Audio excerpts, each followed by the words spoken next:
ఈ సేవా కార్యక్రమంలో ఈ ఆధ్యాత్మిక తీవ్రతలో సేవకులు మొదలుకొని విశ్వాసుల వరకు, క్రొత్త విశ్వాసులు మొదలుకొని సీనియర్ విశ్వాసుల వరకు ప్రతి ఒక్కరూ దేవుని యొక్క సన్నిధిలో ఎలా వ్యవహరించాలో ఈరోజు మనం నేర్చుకుందాం. ఇదొక పాఠంగా నేర్చుకోవడం కాదు, కానీ మన బ్రతుకులలో దేవుని యొక్క వ్యవహారపు శైలి ఎట్లా ఉంటుందో ఈరోజు మనం నేర్చుకోవాలి. సేవలో, క్రైస్తవ సేవా విధానంలో ఎంతమంది ప్రసంగికులు వచ్చిపోయినా, ఎంత క్రైస్తవ చరిత్ర ముందుకు నడుస్తున్నా ఒక ఆయన గురించి మనం మర్చిపోలేం. ఆయన లేకుండా సంఘ చరిత్రను ఊహించుకోలేం. ఆయన లేకుండా సంఘంలో వాల్యూస్ అనేవి ఇట్లా ఉండాలి అన్న కొలబద్ద ఎవరు ఇచ్చారో అడ్రస్ ఎదుక్కోవడం కూడా కష్టం అవుతుంది. క్రైస్తవ్యానికి క్రీస్తు లేకుండా క్రైస్తవ్యాన్ని ఎట్లా అయితే చూడలేమో, సంఘ చరిత్రను కూడా అపోస్తుడైన పౌలు లేకుండా సంఘాన్ని ఊహించుకోవడం కష్టం. ఆయనను గూర్చి రాబర్ట్సన్ అనే ఒక హిస్టోరియన్ ఆర్ ఎవాంజలిస్ట్ ఆయన ఏమంటాడంటే, ఒక గొప్ప వ్యాఖ్యానం ఇచ్చాడు ఆయన గూర్చి. పౌలు ప్రభావం లేని నిజ క్రైస్తవ్యాన్ని చూడలేను అంటాడు. పౌలు గారట ఆయన ఎట్లా ఉన్నాడంటే, క్రీస్తు యొక్క ఆత్మ తీవ్రతతో నడిపింపబడ్డాడు అంటాడు. ఈరోజు సేవ చేయడం అనగానే ప్రసంగాలు చెప్పడం కాదు. ఎప్పుడు అండర్లైన్ మీరు గుర్తుపెట్టుకొని దాచుకోండి ఆ మాటలు. సేవ చేయడం అంటే గుర్తుపెట్టుకోండి, కొత్త ప్రసంగికుల్ని సమాజానికి పరిచయం చేయడం కాదు. అది కాదు అని నాకు ఎట్లా తెలుస్తుందయ్యా అంటే, ఈరోజు రాత్రి మనకు ఒక కొలబద్దగా అపోస్తుడైన పౌలు గారు సేవా విధానం మనకు కనబడుతుంది. ఆయన మనం చూడకుండా మనం సేవ చేస్తే సేవలో రాజకీయ రంగుల కన్నా సంఘంలో రంగులు ఎక్కువ కనబడతాయి. ఈరోజు కొందరిని అచ్చేయించిన మాటలు అయినా తప్పదు, నేను చెప్పాల్సిన బాధ్యత నాకు ఉంది. ఎందుకు సంఘాల్లో ఉద్యోగం కరువు అవుతుందయ్యా అంటే, సేవ ఎలా చేయాలో తెలియకుండానే సేవకులం అయిపోయాం గనక. రక్షణ కూర్చిన ఒత్తిడి నాకు ఎందుకు లేకుండా పోయిందయ్యా అంటే, నేను ఎలా రక్షింపబడ్డానన్న సంగతి మర్చిపోయాను గనక. సంఘం మీద బాధ్యత లేకుండా ఈరోజు నాయకులు కూడా ఎందుకు ఇలా గాలికి తిరుగుతున్నారంటే, నాయకుడిగా ఉండే వాల్యూస్ ఆయన మర్చిపోయాడు కనుక, లేదా ఆయనకు తెలియలేదు కనుక. మరలా సంఘాలలో సంసార జీవితంలో ఉద్యమం రావాలంటే ఎట్లా అని అడిగితే ఒకే ఒక్క రిఫరెన్స్ మనకు కనబడుతుంది, అది బైబుల్. ఆ బైబిల్లో ఎవరెట్లా సేవ చేశారో ఆ సేవ వెనక అదృశ్యాస్తం దేవునిది ఎట్లా పనిచేస్తుందో మనకు కనబడుతుంది. వ్యక్తిగత జీవితాలు బాగుండాలన్నా, వ్యక్తిగతమైన సేవలో మనం నడవాలన్నా, స్థానిక సంఘం మొదలుకొని సార్వత్రిక సంఘం వరకు ఎలా విలువల్లో కట్టబడి బతకాలో మనకు తెలియాలంటే వీటన్నిటికీ ఒకే ఒక ఆన్సర్, దేవుని గురించి నీకు ఎంత బాగా తెలిస్తే అంత బాగా బ్రతుకుతావు. దేవుని గురించి తెలుసుకోవడం అంటే స్కూల్ పిల్లగాడు స్కూల్లో లెసన్స్ నేర్చుకున్నట్టు కాదు. దేవుడు నాకు ఎంత బాగా అర్థమైతే నా స్టాండింగ్ ఎట్ నాకు బాగా అర్థమవుతుంది. దేవుడు నాకు ఎంత బాగా అర్థమైతే ఆ పరిశుద్ధుని ఎదుట నేను ఎంతగా నిలబడలేని పొజిషన్లో నేను ఉండిపోయాను నాకు అర్థమవుతుంది. అలా అర్థమైందట ఆయనకి, ఆయనే పౌలు గారు. ఆయన ఒకప్పుడు ఎలాంటి సేవకుడయ్యా అంటే ధర్మశాస్త్రంలో దిట్ట. ఆయన గురించి ఏమని రాస్తారంటే, ధర్మశాస్త్రం నెరవేర్చడంలోనట ధర్మశాస్త్రాన్ని ఒక పక్కన పెట్టి ధర్మశాస్త్రంతో ఆయన్ని ఒకసారి కొలిస్తే ఆయన్ని పాయింట్అవుట్ చేయడానికి ఎవరు సరిపోరట. ఆయన లేఖనాలు రాస్తూ ఉటంకిస్తాడు, నేను ధర్మశాస్త్ర విషయంలో అనింద్యుడను అంటాడు. నన్నెవరు ధర్మశాస్త్రాన్ని బట్టి పాయింట్అవుట్ చేయడానికి సరిపోరు అంటాడు. అంత నిష్ఠాగరిష్ట కలిగిన జీవితమైన పండితుడు ఆయన అంటాడు, నేను పాపులలో ప్రధానుడను అన్నాడు. అంతకుముందు ఆయన చూడండి, ఆ తర్వాత ఆయన జీవన శైలిని చూడండి, ఇంత ఏరియాస్ ఎందుకు వచ్చిందయ్యా అంటే మధ్యలో ఏదో జరిగింది. ఏం జరిగిందయ్యా అంటే దేవుణ్ణి ఎలా అర్థం చేసుకోవాలో అర్థమైంది ఆయనకి.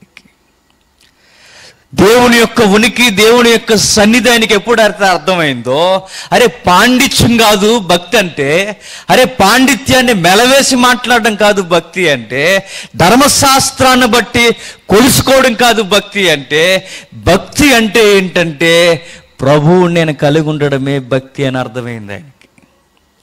ప్రభు ఎదుట నిలబడినప్పుడు నా స్టాండింగ్ ఏంటో నాకు తెలిసినప్పుడే భక్తి అంటే ఏంటో నాకు అర్థమైందని అర్థం చేసుకున్నాడు. ఆ రోజే కంకణం కట్టుకున్నాడు, చావో రేవో ప్రభు కొరకే బతికేసేయాలి అని.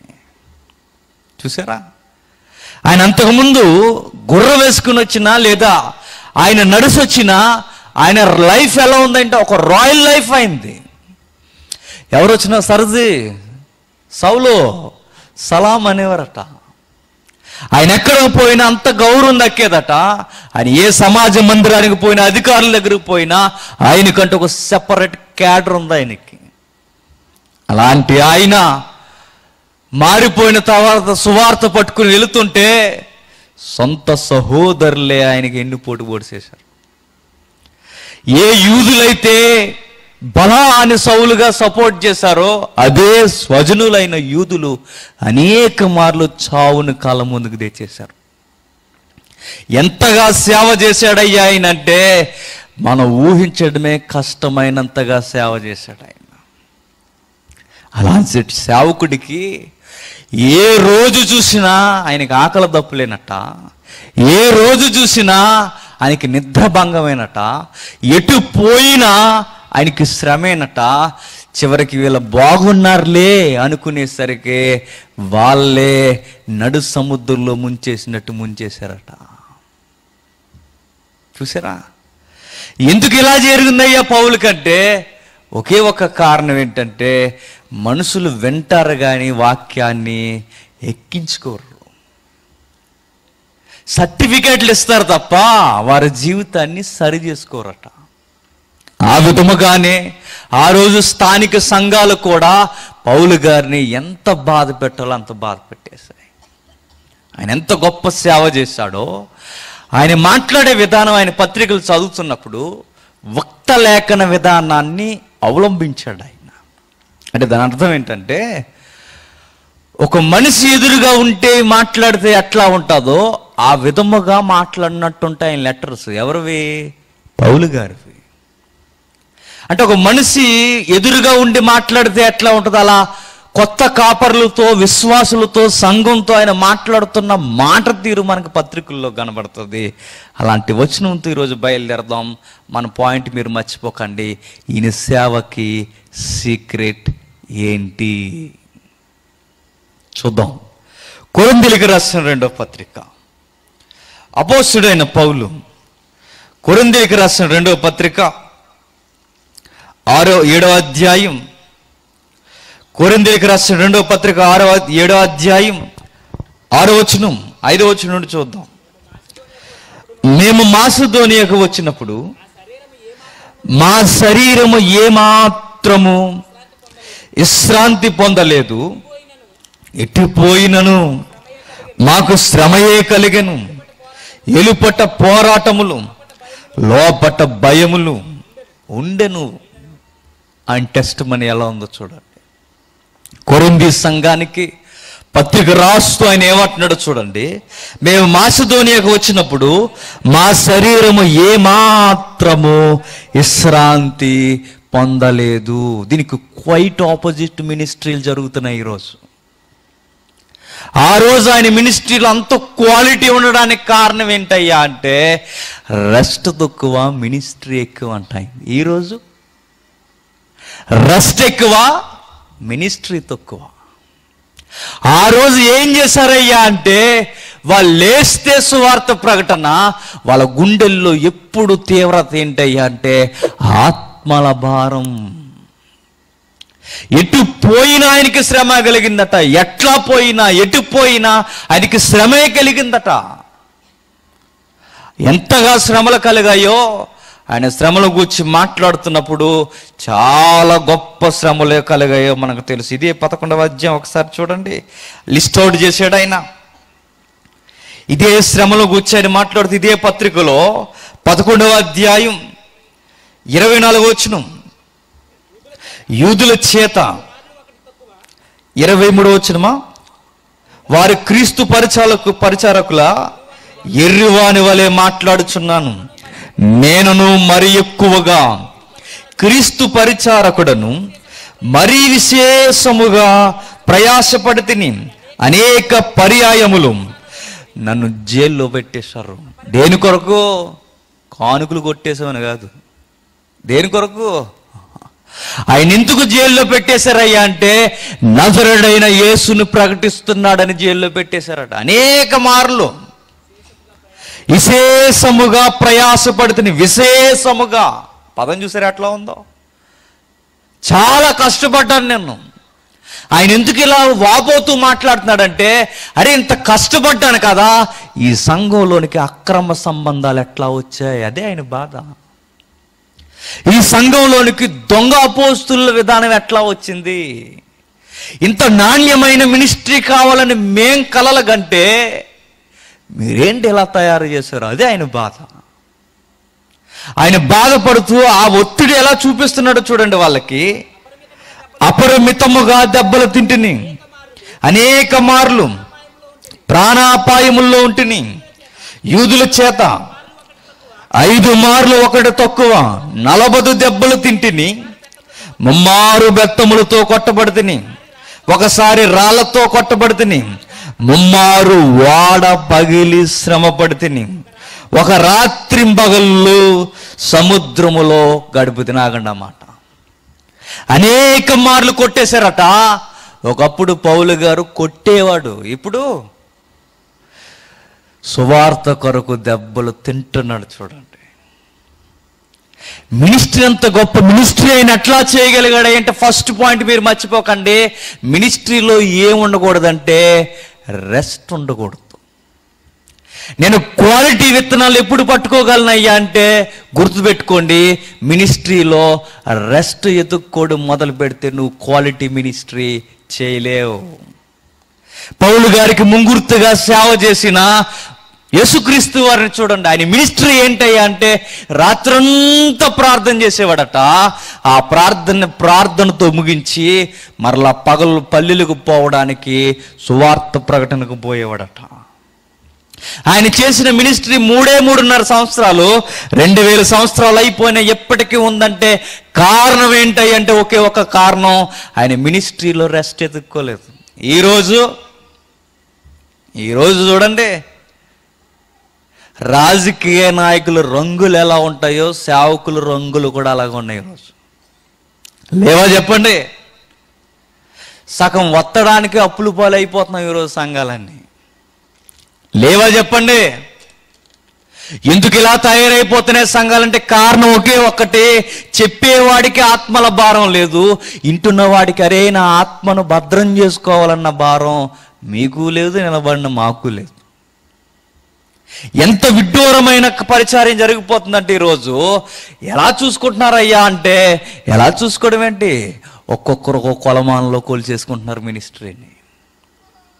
ఒకసారి పౌలు గారితో కొలుసుకుంటే, పౌలు గారు చూడండి ఆయన సేవలోనట నడి సముద్రం మీద ఒక రాత్రి పగలు ఉండిపోయాడట. ఒక రాత్రి పగలు నడి సముద్రం మీద ఉండిపోయాడట.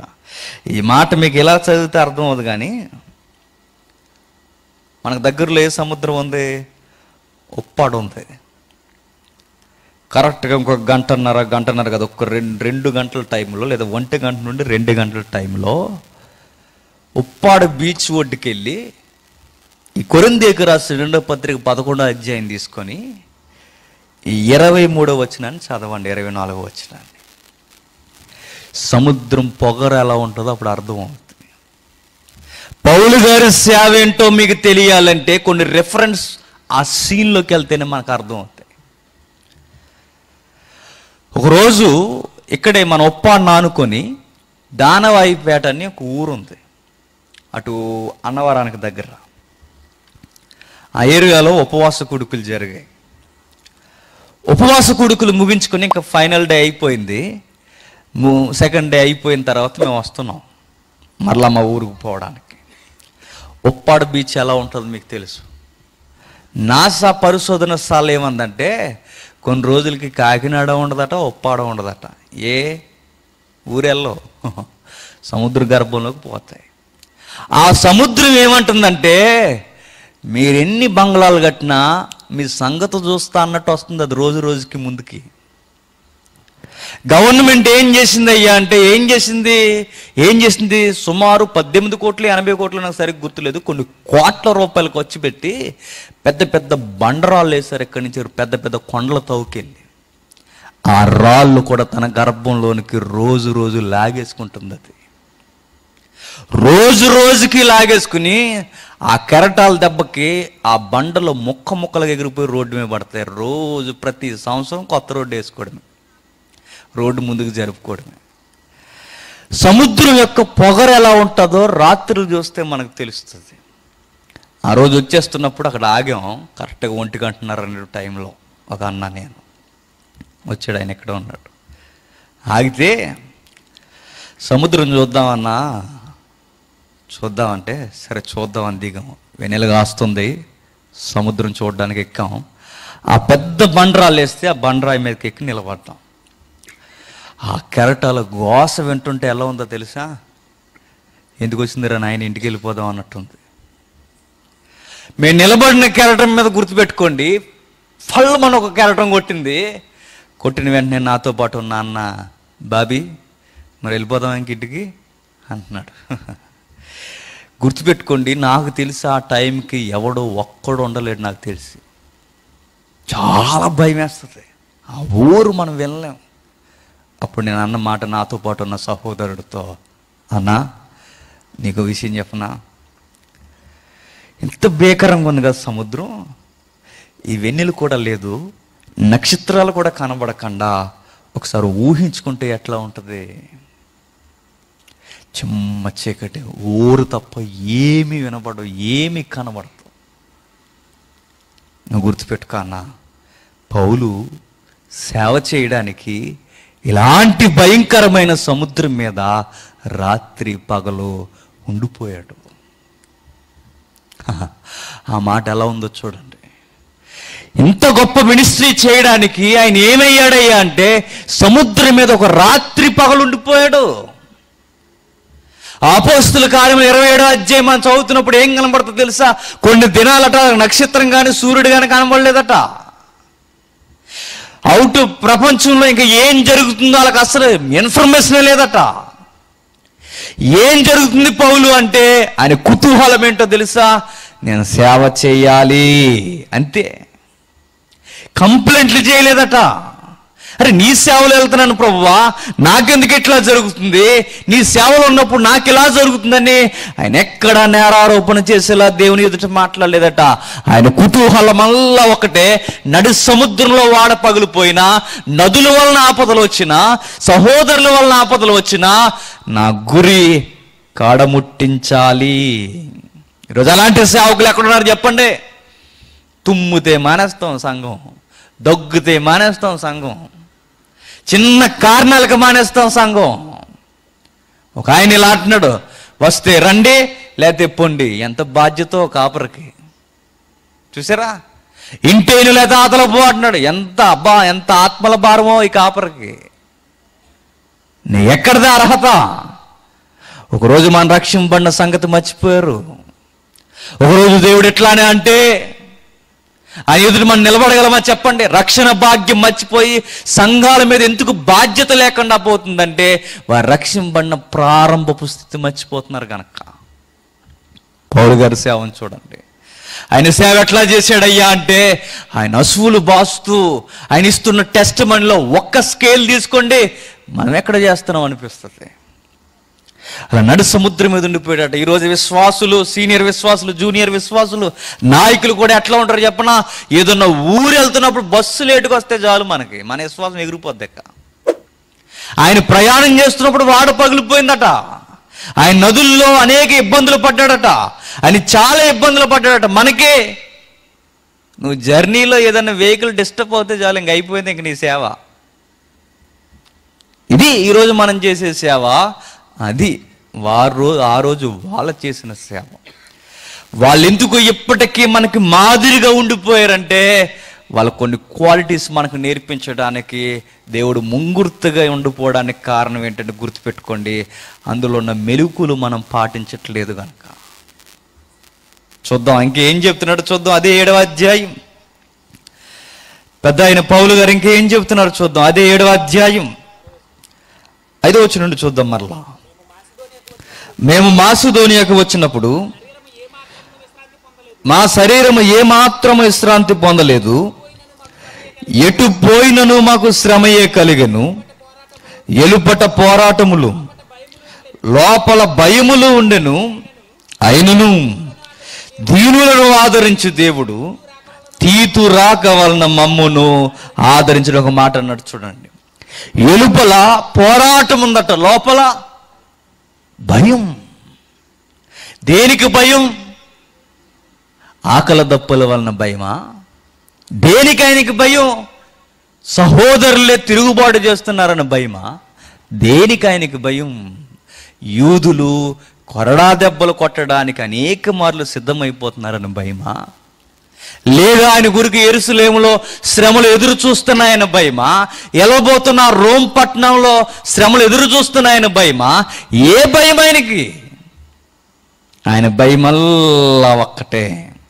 ఏమిటో తెలుసా భయం? నా పరుగు కడముట్టిస్తానా లేదా అన్న భయం. సేవ ఎప్పుడు బాగా చేస్తామా అంటే 2వ పాయింట్ గుర్తుపెట్టుకోండి. మొదటి పాయింట్ మనం గుర్తుంచుకోవాల్సింది ఏంటంటే, ఫస్ట్ పాయింట్ మీరు గుర్తుపెట్టుకోండి. ఆ మొదటిగా మనం తీసుకోవాల్సిన అడుగు ఏంటంటే, మినిస్ట్రీలో సుఖాన్ని ఎత్తుక్కోకూడదు. రెండోది ఏంటయ్యా అంటే, మినిస్ట్రీలో సుఖాన్ని ఎత్తుక్కోకుండా నేను ఎప్పుడైతే సేవను చేస్తున్నానో, సేవలో నా వ్యక్తిగత జీవితాన్ని ఎప్పటికప్పుడు నేను భద్రం చేసుకుంటూ ఉండాలట. ప్రసంగాలు చెప్పడానికే కాదు నేను బైబిల్ చదవాల్సింది, నన్ను నేను చదువుకోవడానికి కూడా బైబిల్ నేను చదువుకోవాలట. పౌలు గారు చూడండి ఎంత తీవ్రతతో మాట్లాడుతున్నాడు. ఆయన భయం ఏంటయ్యా అంటే, ఎట్లా అయినా సరే ఈ బాధ్యతను నేను నమ్మకంగా అంతం వరకు నెరవేర్చాలి. ఆ 11వ అధ్యాయంలో ఆయన బాధలను ఒక లిస్ట్ అవుట్ చేస్తూ, దాటన్నిటిని ఒక లిస్ట్, అన్నిటి పట్టుకుని ఒక లిస్ట్లో పడేసి పక్కన దానికి వ్యతిరేకంగా ఒక పాయింట్ లేపుతాడు ఆయన. ఆ పాయింట్ ఏంటో తెలుసా? ఇన్ని బాధలు, నదుల వలన ఆపదలు, సహోదరుల వలన ఆపదలు, ఆకలి దప్పులు, జాగరాలు, అనేక కపట సహోదరుల వలన ఇబ్బందులు ఇన్ని కలిగినను నా బాధ ఏంటంటే వీటన్నిటికన్నా సంఘమును గూర్చిన చింత అన్నాడు. చూడండి, చూసారా? ఆయన మైండ్, తన హృదయాన్ని తినేసేది ఏంటయ్యా అంటే, తన గుండెలు బరువెక్కిపోయేది ఏంటయ్యా అంటే, ఎప్పుడు ministry ministry ministry ministry ministry ministry, సేవ, సంఘం సంఘం అనేవాడట. నాకేమైపోయినా పర్వాలా, నా ప్రయాణాలు నాకు ఇబ్బంది అయిపోయినా పర్వాలా, నా శరీరాన్ని సీరేసిన పర్వాలా, నేను మాత్రం సంఘ బాగుని ఎట్లా అయినా ఈ 2 కళ్ళతో చూడాలనుకునేవాడట. అది కాపరికి ఉండవలసిన లక్షణాలు. సేవలో ఏంటయ్యా సీక్రెట్స్ అంటే, సేవలో సుఖాన్ని, రాయితీల్ని ఎత్తుక్కోకూడదు. గంజినీళ్ళు దాగైనా చేయాలి, ఎట్లా అయినా సేవ చేయడానికి ముందుకు రావాలి. దేవుడిని ఎలా వాడుకుంటే అలా వాడుకోవడానికి తండ్రి ఇప్పటివరకు ఇట్లా ఉంది కదా, ఈసారి ఇలా ఉండడానికి నీ ఇష్టమేమో, నేను రెడీ. వీటన్నిటికీ నాకన్నా ముందు నా ప్రభువు చేసిన జ్ఞాపకం నాకు ఉండాలి. ఈ మధ్యకాలంలో చిరంజీవి గారు ఇంటర్వ్యూ ఇస్తూ ఒక మాట అన్నాడు. ఆయన నాకు అనుభవాన్ని గత రాత్రి సాగర్ గారి జ్ఞాపకం చేస్తే చాలా బాగా అనిపించింది. చిరంజీవి గారు ఇంటర్వ్యూ ఇస్తే ఆయన ఏమంటాడంటే, ఈ మధ్య ఏదో సినిమా కొంచెం ఏదో ఉర్రూతలుగించిందంట అయింది వృద్ధాప్యంలో, ఏంటో మరి అది మనకు తెలియదు. ఆయన ఎన్టీవీలో ఇంటర్వ్యూ ఇస్తాను ఏమంటాడంటే, నాకు గంజి నీళ్ళు తాగడం తెలుసు, బెంజిలో తిరగడం తెలుసు, బెంజిలో తిరగడం తెలుసు, గంజి నీళ్ళు తాగడం కూడా తెలుసు. ఇప్పుడు పర్యాయ పదం కాదు, విరుద్ధ పదం ఒకటి చెప్తాను జాగ్రత్తగా. అంటే బెంజికి వెళ్ళినోడు మరలా గంజి తాగడానికి వస్తాడా? రమ్మనండి. కష్టాల నుండి ఎదిగిన వాడు మరలా కష్టాల్లోకి వస్తారా? రారు. శ్రమల నుండి సుఖానికి వెళ్ళిన వాడు మరలా సుఖాన్ని వదిలి శ్రమల్లోకి వస్తారా? రారు. కానీ సేవలో నీవు నేను నమ్ముకున్న ప్రభువు చూడండి, ఆ పరలోకమందున్న సింహాసనాన్ని వదిలేసి నీ కొరకు నా కొరకు దరిద్రమైన ఈ జీవితంలోనికి దిగిపోయాడు ఆయన. ఈరోజు మనిషి సుఖపడ్డానికి కష్టం నుండి ఎదిగిపోయినని చెప్తాడు తప్ప మరలా కష్టపడ్డానికి సుఖం నుండి కిందకి దిగమనండి, దిగలేరు. ప్రభు చేసిన సేవలో కానీ అపోస్తులైన పౌలు సేవలో కానీ మీరు గుర్తించండి, వాళ్ళు బాగోగులను వదిలేసుకుని వెనక్కి వచ్చేసారు. వాళ్ళు సుఖ జీవితాన్ని వదులుకొని వెనక్కి వచ్చేసారు. వాళ్ళు దేనికయ్యా అంటే ఆత్మల భారం, ఆత్మల తీవ్రత, సంఘాన్ని గూర్చిన తృష్ణ వాళ్ళ గుండెల్లో రగిలిపోతూనే ఉంది ఎప్పుడు. అదే చెప్తున్నాడు పౌలు గారు. ఇంకా అయినను దీనులను ఆదరించు దేవుడు తీతు రాక వలన మమ్మును ఆదరించను. బాగా వినండి. మూడో పాయింట్ అని ఏం చెప్తున్నాడు తెలుసా? సేవలోనట సుఖాన్ని ఎత్తుక్కోకూడదట. 2 భయము కలిగి, వ్యక్తిగతమైన భయభక్తులు కలిగి మినిస్ట్రీ జరిగించాలట. ఇక 3 వీటన్నిటికన్నా ధైర్యం ఏంటయ్యా అంటే నన్ను ఆదరించే దేవుడు ఒకడున్నాడు అని అంటలేదు ఆయన. ఆయన ఏమంటున్నాడు తెలుసా?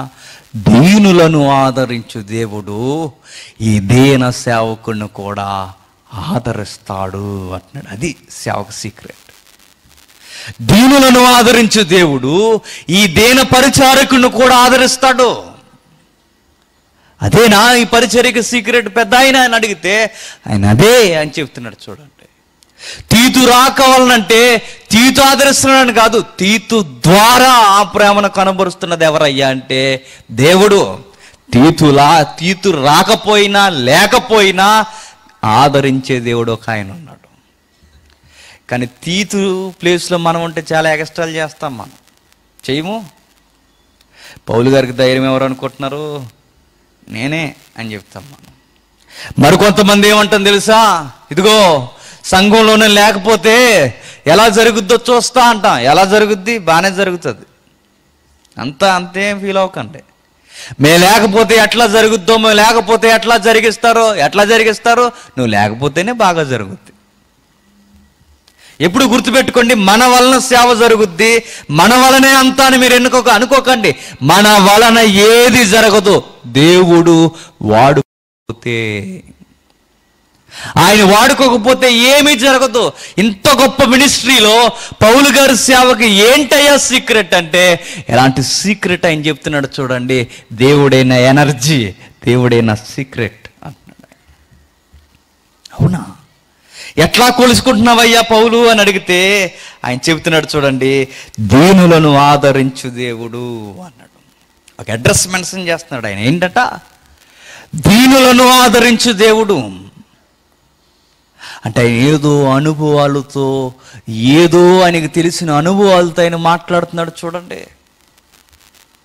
బహుశా తనకు ముందున్న బైబిల్ పాత నిబంధనల అనుభవాలు ఆయన చూసుండాలి, లేదా ప్రభువు చేసిన అనేకమైన ఓదార్పు కార్యక్రమాలైనా ఆయన తెలుసుండాలి, లేదా ఆ దీన సేవకుడు చేస్తున్న సేవలో అనేక దీనులను కూడా అయినా చూసుండాలి.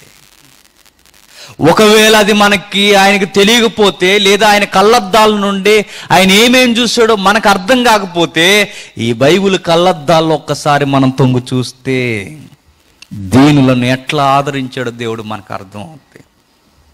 విందాం. బైబిల్లో పురాతనమైన కాలంలో, అది క్రీస్తు పూర్వం, ఒక పేరు ప్రఖ్యాతులు కలిగిన ఒక కుటుంబం నుండి, దైవజనుల కుటుంబం నుండి ఒక పెద్ద ఆయన ఉన్నాడు. ప్రియాతి ప్రియమైన ఒక భార్య ఉంది ఆయనకి. అలాగే రెండో భార్య కూడా ఉంది. మరి ఏ కారణాల వల్ల 2 పెళ్ళిళ్ళు చేసుకున్నాడో మనకు తెలియదు. ఆ ప్రాబ్లం అయితే మనం వివరించలేం. అయితే కొత్త నిబంధనలు మాత్రం కుదరదు. ఆ పాత నిబంధనలో జరిగిపోయింది. మరి ఏం జరిగిందో మనకు తెలియదు. అయితే ఆయన మంచివాడే, కానీ ఆవిడ కూడా మంచిదే. కానీ ఒక ఆవిడ మాత్రం సౌత్ పూర్ గయ్యాలి. ఆవిడేమంటదంటే, గుర్తుపెట్టుకోండి, 2 భార్యలు, అందులో ఒక ఆవిడ చాలా మంచి సున్నితమైన సుగుణాలు కలిగిన స్త్రీ, భయభక్తులు కలిగిన స్త్రీ. తానే నలిగిపోతా తప్ప, తానే కుమిలిపోతా తప్ప, పలానా వారి వలన నేను కుమిలిపోతున్నానని ఎవరి మీద ఏలెత్తి చూపించదు. అంత మంచి స్త్రీ ఆవిడ. ప్రాబ్లం నాదే అని నా మీద నిందేసుకుంటుంది తప్ప, తన మీద నిందేసుకుంటుంది తప్ప, పలానా వారు నన్ను ఎద్దేవా చేస్తున్నారని ఎప్పుడు వాళ్ళ ముఖం మీద అడ్డగోలు సాక్ష్యాలు చెప్పదు. ఆ స్త్రీ పేరు ఎవరో మీకు తెలుసు, అన్న. ఆవిడ గురించి మీరు టూకీగా వినండి. ఎక్కడైతే పీస్ దొరుకుద్దో, ఎక్కడైతే శాంతి దొరుకుద్దో, ఆ మందిరానికి ఏటేటా వెళ్తుందట. ఇంట్లో ఎలాగూ శాంతి దొరకలేదు. ఆ ఇంట్లో ఆవిడ ఏం చేస్తుంది? ఎవరు? తోటికోళ్ళు. ఆవిడేం చేస్తుందంటే, ఏం చేయడం ఏంటి, నువ్వు ఉన్నావు, నన్ను చూసి నేర్చుకో. నాకు చూసావు ఎంతమంది పిల్లలు? అలాగే ఉండుండారు ఆ రోజు, అలాగే ఉండాలి నాకు తెలిసి. డైలాగులు సగం సూపులతోనే చంపేసి ఉంటుంది. ఎందుకు? ఉదయం లేస్తావు, తిరుగుతావు. ఒకవేళ మన సీరియల్ లాంగ్వేజ్లో ఉపయోగించుకుంటే, సీరియల్ లాంగ్వేజ్ బాగా తెలుస్తుంది కదా, క్రైస్తవ స్త్రీలకి బాగా తెలుసట సీరియల్. ఇదేమి దూరం మరి. ఒకవేళ ఉపయోగిస్తే, ఎందుకు పువ్వులెట్టుకున్నావు, సుఖమేంటి, పట్టుమని ఒక పిందు కూడా కాయలేని నీకు పువ్వులు అవసరమా? ఈ డైలాగులు ఉండవు స్త్రీల మధ్య.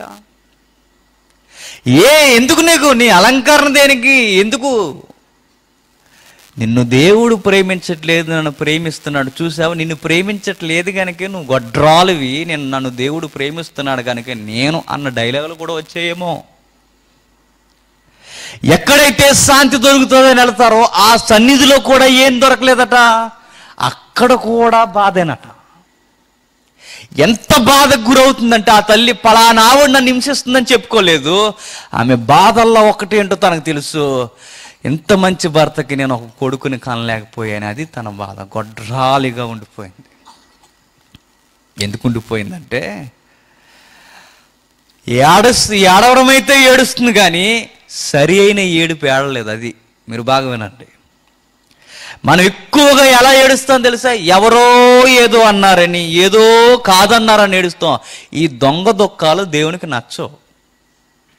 మరి దేని కొరకు ఏడవాలయ్యా అంటే, మీ ఆయన ఏదో అన్నాడని, మీ అత్తమ్మ ఏదో అందని, లేదా నీ భార్య నీ మాట వింటలేదని ఇలాంటి ఏడుపులు ఏడిస్తే ఇది సరి అయిన దుఃఖం కాదు.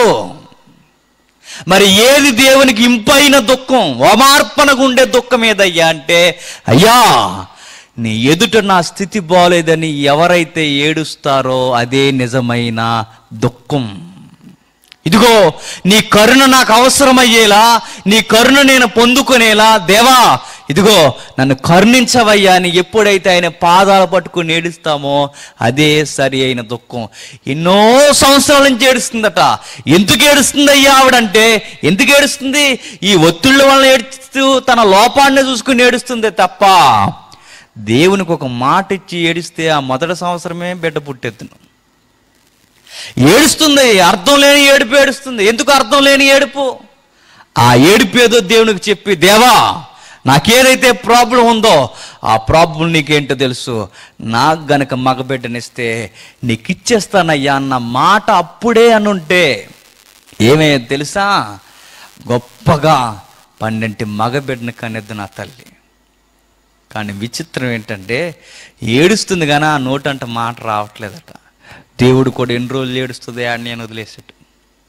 ఎప్పటి వరకు దేవుడు ఏడిపిస్తాడంటే, విరిగి నలిగి హృదయం కరిగిపోయేంత వరకు దేవుడు మనిషిని ఏడిపిస్తూనే క్షమించండి, ఏడ్చేంత వరకు వదిలేస్తాడు. నీ హృదయం నలిగిపోవాలి, ఇరగాలి. ఆ రెండిటి మధ్య నుండి ఒక స్వరం రావాలి, దేవా కాపాడవయ్యా అని. ఆ మాట ఎప్పుడు వస్తే అప్పుడు ఆయన కార్యం మన జీవితంలో జరుగుద్ది. ఇలా ఏడుస్తుందట ప్రార్థనలో. ఇలా ఏడుస్తూ ఉండగా మీరు గుర్తించండి, ఒక సీనియర్ పాస్టర్ వచ్చాడంట అక్కడికి. ఈవిడ ప్రార్థన చేసుకుంటుంది. ఆ పాస్టర్ గారు వచ్చి ఆయన అన్నాడట, బాగా వినండి, నాకు తెలిసి ఈవిడి వాల్యూ క్రొత్త నిబంధనలో కూడా ఉన్న ఈ కాలంలో మనం నేర్చుకోవాల్సిన వాల్యూ ఆమె దగ్గర ఉంది. ఆమె ఎంత గొప్ప మంచి సుగుణం కలిగిందంటే క్రొత్త నిబంధన వాల్యూస్ ఆమె జీవితంలో ఉన్నాయి. చూడండి, ఒక సీనియర్ దైవజనుడు వచ్చి ఏమన్నాడు తెలుసా? అనగోడనే మాట అన్నాడు. ఏమా, మన లాంగ్వేజ్లో చెప్తున్నాను, జాతకం వినండి. ఏమా, రాత్రి తాగింది దిగలేదా ఇంకా అని అడిగాడు. ఎవరు? పెద్ద దైవజనుడు. ఎవరిని? ఆ తల్లి అయిన అన్నాన్ని. మనమైతే ఏం మాట్లాడుతుంది చెప్పండి ఆ సీన్లో ఉంటే? క్రైస్తవ స్త్రీ ఉందనుకోండి, ఆ రోజు ఏమంటుంది? నువ్వెంత పెద్ద పాస్టర్ అయితే, నువ్వెంత నిలువుటంగి వేసుకుంటే మాత్రం ఏం మాట్లాడుతున్నావయ్యా? మాట్లాడే ముందు గౌరవం ఇచ్చి మాట్లాడు అంటమ్మా. నోటికి ఎలా వస్తే అలా మాట్లాడకండి, చూసి మాట్లాడండి. ఏం మాట్లాడుతున్నారు మీరు? చెడమడ దైవజనుడు అని కూడా చూడకుండా తిట్టిపడద్దు. కానీ ఆ తల్లి చూడండి ఎంత కూల్గా ఆన్సర్ చేస్తుందో చూడండి. అయ్యా, నేను ఎందుకు ఏడుస్తున్నానో తెలుసా అని చెప్పింది.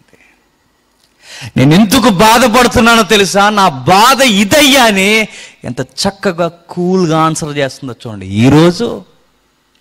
ఈరోజు క్రైస్తవ స్త్రీలు ఎట్లా ఉండాలో ఆ రోజు ఆ దీనురాలు అట్లా ఉందో చూడండి. పౌలు గారు ఇచ్చిన సాక్ష్యములో ఒకసారి దీనురాలను చూడండి. దీనులను ఆదరించే దేవుడు నన్ను కూడా ఆదరించును. ఎంతగా ఆదరించాడయ్యా అంటే, సంసార జీవితంలో నలిగిపోతున్న దాన్ని చెయ్యే దేవుడు పట్టుకున్నాడంటే, ఈ సువార్తలో నలిగిపోతున్న ఈ దీన సేవకుని చెయ్యి కూడా ఆయన పట్టుకోగలడన్న ఆ పెద్ద దర్శనం ఆయన కనబడుతుంది చూడండి. అర్థమవుతుందా? సంసార జీవితాన్ని సర్వోన్నతుడు పట్టించుకుంటున్నాడంటే, ఈ సేవలో ఉక్కిరి బిక్కిరి అయిపోతున్నా నన్ను పట్టించుకోడా, ఆయనే నా ధైర్యం అన్నాడు. ఆయన చిత్తం లేకుండా ఏది జరగదు. ఇది జరుగుతుందంటే నాకేదో ఒక నూతనమైన పాఠం నేర్పించడానికే జరిగిస్తున్నాడు. అయినా ఆయన నన్ను ఇడువడు, ఎడబాయడు. ఏది ఆయన నుండి నన్ను విడదీయగలదు? శ్రమ, కరువ, బాధ, మనుషుల ఏమి విడదీయగలవు? నన్ను ఏమి విడదీయలేవు ఆయన నుండి. అదే ఆయన సేవలో సీక్రెట్. దీనిని ఎట్లా ఆదరించాడయ్యా అంటే, భర్త ప్రేమను పూర్తిగా పొందుకోలేకపోతుంది. అక్కడేమో మరొక స్త్రీతో బాధలు పడలేకపోతుంది. సంసారంలో ఏమాత్రం సుఖం లేకుండా పోయిన స్త్రీనే ఆ దీనురాలు ప్రార్థనే దేవుడు అన్నాడంటే, ఈ దీనుడు ప్రార్థన సేవను ఆ దేవుడు చూడడా? అది సీక్రెట్. సేవకులుగా మనం ఎట్లా ఉండాలయ్యా అంటే, ఇదిగో ఇలాంటి గొప్ప సేవకుల్ని ముందు పెట్టుకుని మనం నడవాలట. మరొక ఎగ్జాంపుల్ ఉంది, చూద్దాం బైబిల్లో. రెండవ రాజుల గ్రంథం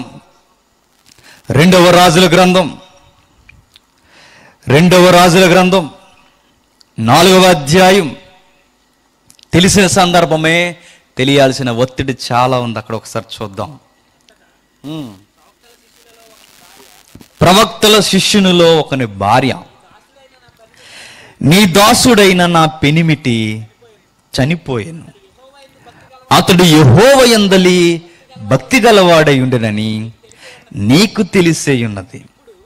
ఇప్పుడు అప్పులవాడు నా 2 కుమారులను తనకు దాసులుగా ఉండుటకై వారిని పట్టుకొని పోవుటకు వచ్చి ఉన్నాడు. తెలిసిన రెఫరెన్స్, దాన్ని జాగ్రత్తగా విడదీయండి.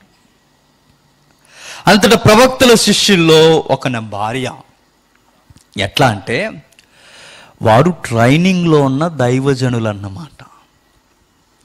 ట్రైనింగ్లో ఉన్న దైవజనులట. ఎవరి దగ్గర ట్రైనింగ్ అవుతున్నారయ్య అంటే, ఎవరి దగ్గర?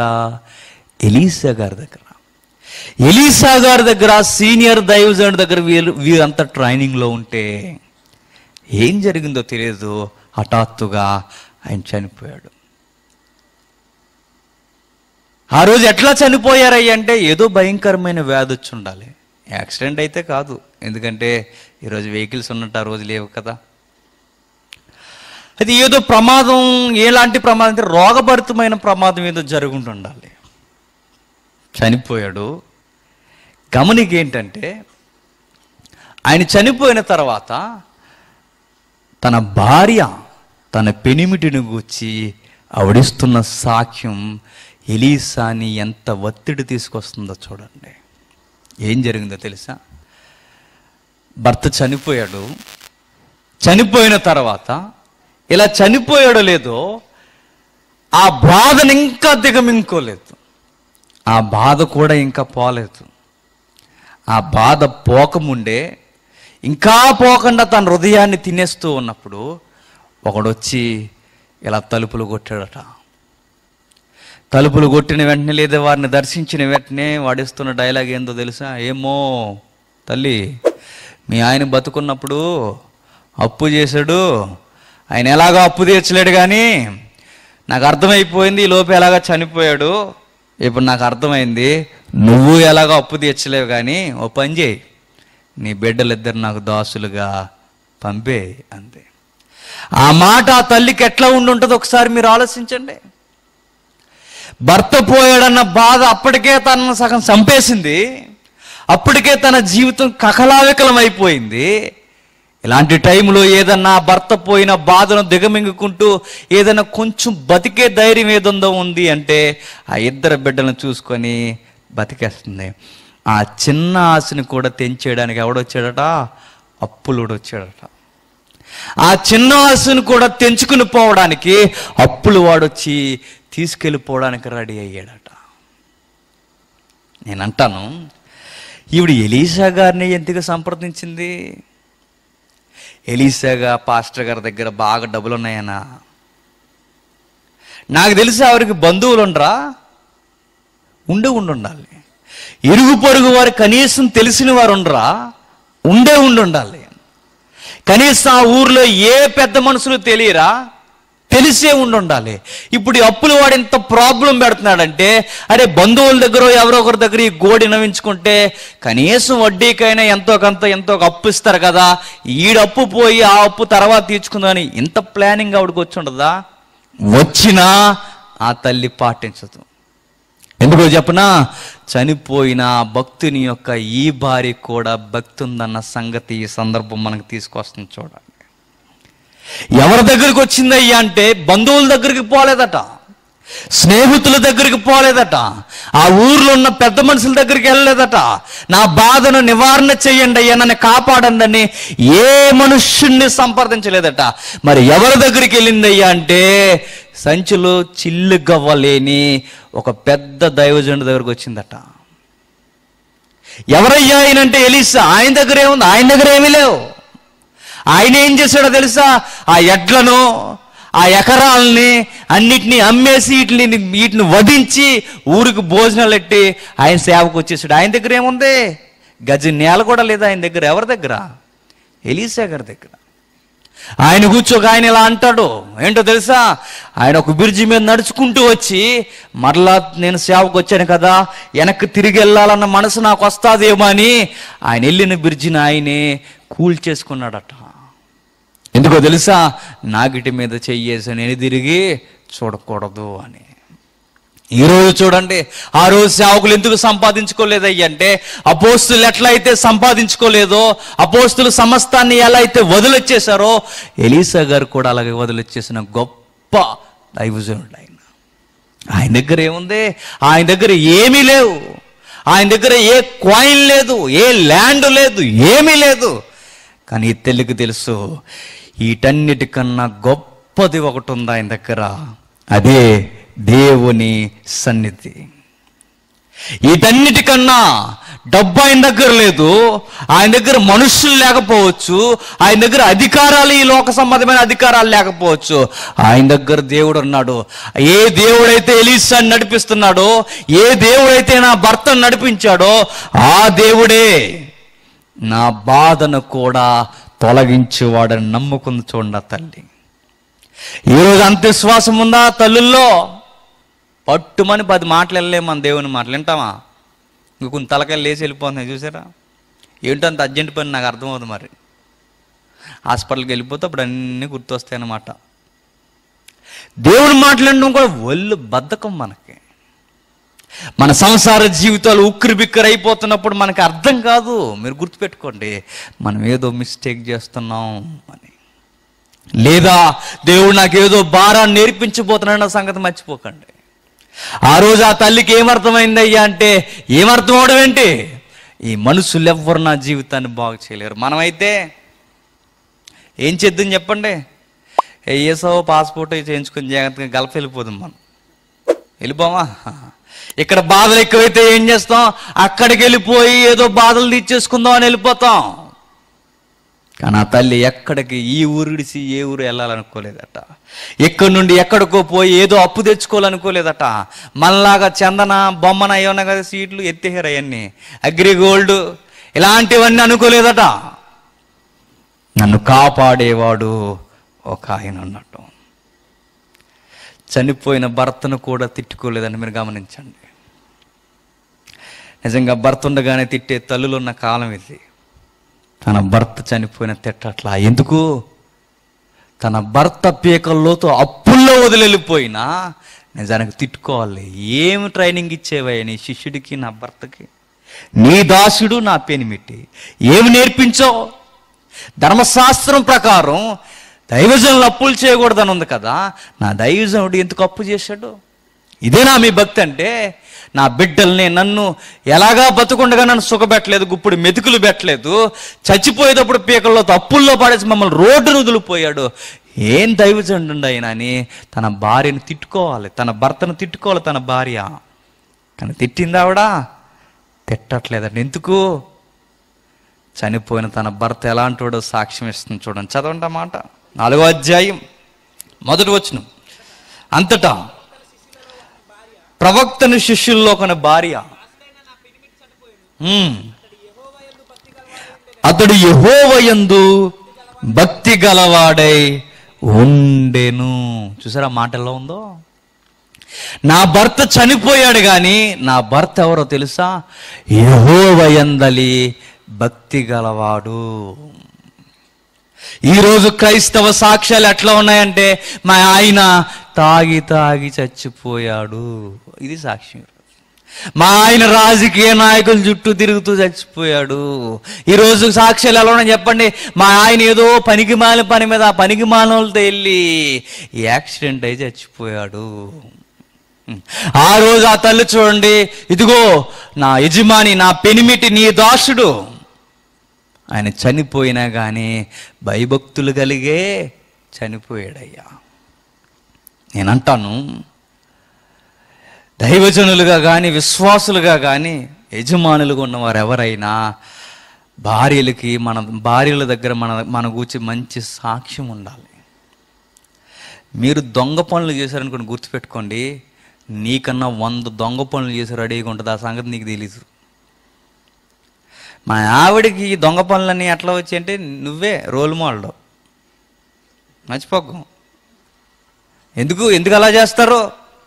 నువ్వు సరిగ్గా ఉంటే, అరే మా ఆయన ఇంత ఆనెస్ట్గా ఉంటాడు అని ఆవిడంత ఆనెస్ట్గా ఉంటుంది.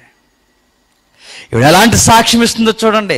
మా ఆయన భయభక్తులు కలిగిన వాడు అని అంటుందంటే, భర్తను గురించి ప్రపంచంలో ఎవరికి బాగా తెలుస్తుంది చెప్పండి? ఎవరికి? భార్యకే బాగా తెలుస్తుంది. ఇప్పుడు ఇక్కడ నిలబడి ప్రసంగం చేస్తాను, మా ఆవిడ అక్కడ కూర్చుంది అనుకోండి. ఆ ప్రసంగం ఒకటి, నా బ్రతుకు ఒకటి ఒకలా ఉందనుకోండి, మా ఆవిడ ఎట్లా అంటుంది అనమాట, ఏడిసేవులే అన్నట్టు. నీ ప్రసంగం ఒకటి, నీ జీవితం ఒకటి. ఆవిడికి ఏమన్నా భయభక్తులు నేర్పించగలనా? ఏమి పట్టవు చెప్తున్నా, ఏమి పట్టవు ఆవిడికి, రావో. దైవజనులు భార్యలు కూడా తప్పటడుగులు వేయడానికి కారణం ఏంటంటే, నీలో మాదిరి చూడట్లేదు ఆవిడ. నీ భార్య ఎందుకు ఈ దొంగ పనులన్నీ చేస్తుందంటే గుర్తుపెట్టుకోండి, విశ్వాసులైనా దైవజనులైనా ఎవరైనా క్రైస్తవులుగా మీరు అందరూ ఆలోచించండి. మీరు వాళ్ళ దగ్గర సరిగ్గా ఉండకపోతే వాళ్ళు మీ దగ్గర సరిగ్గా ఉండలేరు. ఈ సందర్భంగా ఎలాగ పబ్లిక్ మీటింగ్ కనుక మీ కుటుంబాలు ఎవరైనా తాగుబోతు భర్తలు ఉంటే వాళ్ళకు వినిపించండి. చూద్దాం ఒకసారి సామెతలు 20వ అధ్యాయం, సామెతల గ్రంథం 20వ అధ్యాయం, సామెతల గ్రంథం 20వ అధ్యాయం మొదటి వచనం నుండి. ద్రాక్షారసము ఎక్కిరింతల పాలు చేయును, మద్యము అల్లరి పుట్టించును, దాని వశమైన వారందరూ జ్ఞానము లేని వారు. తాగే వాళ్ళందరూ ఎవరట? బైబిల్లో ఉంది, ఏం కంగారు పడకుండా చెప్పొచ్చు మీరు. తాగేవారందరూ యజమానులు ఎవరయ్యా అంటే బుర్రలేని బ్యాచ్ అట, తెలివి లేదట. నిజమే నిజమే, మీరు కావాలంటే వాళ్ళు స్టడీ చేయండి. 1000 రూపాయలు సంపాదిస్తారు, ఇంటికి తెచ్చేది ఎంత? 100 రూపాయలు తెస్తారు. 900 ఏం చేసేవారంటే ఎరగదీసానని చెప్తాడు. ఎక్కడ? హైవే మీద. ఏం చేశాడంటే ఏం చేశాడు? ఎందుకు తాగుతున్నారు? ఏమైనా బలం వస్తుందా? ఏమైనా వస్తుంది చెప్పండి. తాగడం వల్ల ఏమైనా కండలు తిరుగుతాయా? మరి ఎందుకు తాగుతున్నావు? ఉదయం లేస్తే పోతుంది. తాగడం వల్ల ఏమొస్తుంది? లోనున్న అంతర్గత అవయవాలన్నీ తినేస్తాయి, అయినా తాగుతాడు. ఈయనేమన్నా తెలివైన అనాలా, తెలివిలేని అనాలా? ఏమనాలి చెప్పండి? చేసే పనులన్నీ ఎట్లా ఉంటాయి అంటే, నేను నమ్ముకొని ఒక ఆడకూతురు వాళ్ళ అమ్మ నాన్న అందరిని వదిలేసి నిన్ను నమ్ముకొని నీవే జీవితం అనుకుని నీకు పిల్లలను కూడా కానీ నీకు వండి పెడుతుంటే తన ఆరోగ్యాన్ని కూడా పట్టించుకోకుండా నువ్వు తాగేస్తున్నావంటే నిన్నేమనాలి? బైబిల్ అంది ఫూల్ అంతే. వాడట తెలివి లేని వాడట. నిజమే కదండి. తెల్లవారితే పిల్లలకు ఫీజులు కట్టాలని తెలుసు, అయినా ఆగలేడు. ఏం చేస్తాడు? తాగేస్తాడు. వాళ్ళు ఎంత ఫూలిష్గా మాట్లాడుతారో అక్కడ వర్ణించాడు చూడండి. మొదటి వచ్చిండు. ద్రాక్షారసం ఎక్కిరింతల పాలు చేను. ఏం చేస్తుందట ద్రాక్షరసం? మద్యం ఏం చేస్తుంది అంటే ఎక్కిరింతల పాలు చేస్తుంది. ఈ రాత్రి ఏం చేస్తుంది తెలుసా? లోకుగా దొరికేది ఎవరైనా ఉన్నారంటే వీడికి ప్రపంచంలో ఎవరు చెప్పండి? ఊర్లో గొడవలన్నీ ఎవడో ఏదంటే ఈవిడి మీద చేపిస్తాడు. వచ్చి గొడవ పెట్టేసుకుని వచ్చి ఆడేదంటే ఈవిడేం చేసింది? ఆ వచ్చిన పాత్రలు తన్నేస్తుంటాడు, అడ్డొచ్చిన నీళ్ళు బకెట్లు తన్నేస్తుంటాడు. తన్నేసి లోపలికి వచ్చి ఏమంటాడు? అంతా నువ్వే కారణం అంటాడు. ఏంటి? నువ్వెక్కడో తాగుబోతు గొడవ పెట్టుకుని వచ్చి అంతా ఈవిడే కారణం ఏంటి? తాగేసి ఆవిడ జుట్టు పెట్టి బయటికి లాక్కొచ్చేసి చడామాడ తిట్టేసి అడ్డగోలు బూతులన్నీ మాట్లాడేసి ఆవిడ పరుమంతా బజార్కి ఇచ్చేసి చివరికి ఒళ్ళు ఓలమైపోయేలా కొట్టేస్తాడు. ఉదయం లేచిన తర్వాత అలా చేశానా అంటాడు. వీడిని ఏమనాలి? ఎక్కిరింతల పాలు. రాత్రి ఈదులో ఏ రంగం చేశాడు? ఉదయం లేచి ఏంటి నేనే అంటాడు. ఎక్కరింత తాగినోడట ఏం చేస్తున్నాడు కూడా తెలియదట. తాగినోడు కట తల్లి కూతురు ఏమైపోతున్నారో కూడా తెలియదట. ఇంకా ఇంకొక మాట ఉంది కింద. మద్యము అల్లరి పుట్టించును. ఆత్మ దిగిపోద్ది వాడికి, దురాత్మ తాగితే. తల్లిని ఫంక్షన్ తీసుకెళ్ళారు అనుకోండి, ఏదో కార్యక్రమాలకు వెళ్తారు చూసారా, చక్కగా గృహిణీలు పాపం వాళ్ళకి ఇంట్లో నుంచి బయటికి వెళ్ళాలంటే అది పెద్ద పండగ. ఉదయం నుంచి సాయంత్రం రోజు అదే పనిలో ఉంటారు కదా. ఎవరి కార్యక్రమాలు వస్తాయా అని చూస్తారు. ఏంటో నాకు తెలియదు. కొంతమంది పాపం చాలా త్వరగా రెడీ అవుతారు. బాగా రెడీ అయిన తర్వాత ఎక్కడెక్కడో మూల ఉన్న వస్తువులను తీసుకొచ్చి ఆ రోజు షోకేసులో బొమ్మలు రెడీ అవుతారు చక్కగా నీట్గా. ఆయనకి కూడా ఈ షర్ట్ కదండి, ఇద్దరికి మ్యాచ్ చేయలేం, మరొక మంచి షర్ట్ వేసుకోండి అని చెప్తారు. మంచిగా వేసుకుంటారు. వేసుకున్న తర్వాత వీడు ఫంక్షన్కి ఇంక కొంచెం ఒక 100 మీటర్ల దూరం వెళ్తున్నాను కానీ అమ్మాయి 5 నిమిషాల్లో వస్తాను మాయమైపోతాడు. జస్ట్ 5 minutes అంటాడు అంతే. 5 నిమిషాల్లో వస్తానని చెప్పి మాయమైపోయి 5 నిమిషాల తర్వాత వస్తాడు. ఎలా వస్తాడు తెలుసా? కళ్ళు ఎర్రగా ఊగిపోతూ ఏదో ఆత్మ దిగిపోయిన మనిషిలో వచ్చేసి ఇప్పుడు నడు అంటాడు. ఆవిడకి అర్థమైపోయింది నా పరువు తీసేస్తాడని. దారండి వెళ్తున్నాను కుదిరింగి వెళ్ళనిస్తాడు ఆ ఫంక్షన్లో. ఓయ్ చూసుకున్నాడు అంటాడు.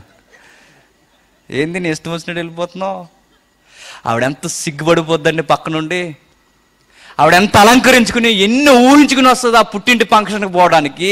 వీడి చేసే ఆగడాలన్నీ ఎన్నోగా ఎంత సిగ్గు తెస్తాడంటే వెళ్తాడు ఆ భోజనాల దగ్గర కూర్చుని పెట్టిన తర్వాత తిన్నంగా తింటాడా? ఏమంటాడు?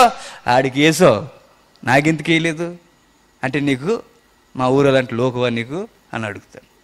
ఇంకో గరిటె వేస్తే అంత ఎక్కువ వేయమని చెప్పాను నీకు అని అడుగుతాడు. అన్నీ గొడవలే. ఆ భోజనం దగ్గర గొడవ, ఆ పక్కన సరిగ్గా తినేవాడు, ఆ పక్కన కూర్చుని గుప్పుడు మెతుకులు తినగలదా నేను కట్టుకుందే? అవమానం, మద్యం. చివరికి ఫోటో తీయించుకోవడానికి వెళ్ళారట ఇద్దరు కలిసి. వెళ్ళి ఆ ఏదిక మీద కుదురుగా నిలబడతాడా? ఆ కెమెరా మ్యాన్కి వార్నింగ్ ఇచ్చి సరిగది మరి అని ఆడికి వార్నింగ్ ఇచ్చి, ఆడికి ఏదో ఆ రోజే ఫోటోలు తీస్తున్నట్టు ఈడు ఏదో పెద్ద సీనియర్లా చెప్తుంటాడు. సరిగది ₹10 ఫోటో, పెళ్ళి మొత్తంలో మా ఫోటో మరి అంటాడు. ఆ తర్వాత ఏం చేస్తాడయ్యా అంటే, ఆ పెళ్లి కూతురుగా కొంపు భరించలేక ఆవిడని డిస్టర్బ్ చేస్తుంటాడు. ఆ పెళ్లి కూతురు చెయ్యట్టుకునేవాడు ఒకడు తాగిపోతాడే. ఆ పెళ్లి కొడుకు ఎలా ఉంటుంది? గేంటండి అర్జెంట్ కిందకి అంటారు.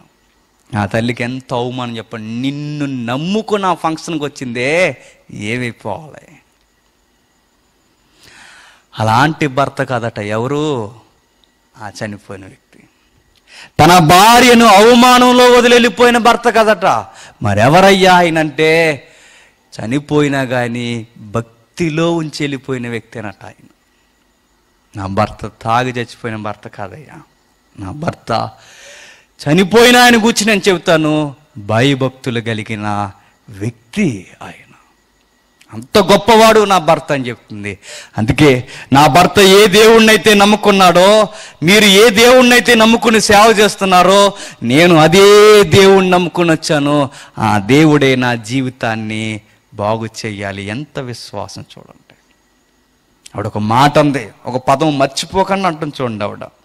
అదే మాట, నా పిల్లలను అప్పుల వాడు దాసులుగా తీసుకెళ్ళిపోవడానికి వచ్చాడట. ఆ మాటకు అర్థం ఏంటో తెలుసా?